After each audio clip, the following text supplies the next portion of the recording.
चारों सूबों के लोग थे, फेडरेशन के लोग भी थे। एक मीटिंग में, एक नाम नहीं लेना चाहूँगा जिस सूबे के थे, उन्होंने कहा कि हमारी बदकिस्मती है कि हमारे पास वो इंफ्रास्ट्रक्चर नहीं और लोग हमें छोड़ छोड़ के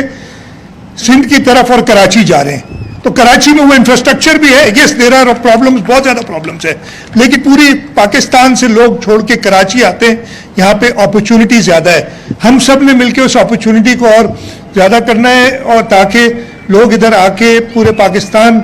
से लोग आएँ और कराची के अंदर जो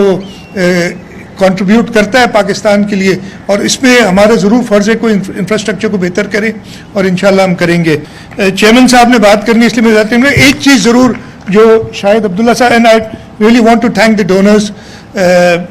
सरदार यासीन साहब, हिल्टन फार्मा, उनके बेटे शहबाज मलिक साहब बैठे हैं, उन्होंने बड़े JPMC में पेशेंट एड फाउंडेशन के साथ और जगह पे अब NICVD में they made contributions. Shahid Abdullah साहब ने कहा था कि मैं लेक्चर्स नहीं देता, लेकिन मुझे बड़े लेक्चर दिए शाहिद अब्दुल्ला साहब ने और मैं सुनता हूँ उनके लेक्चर्स और सीखता हूँ उनसे।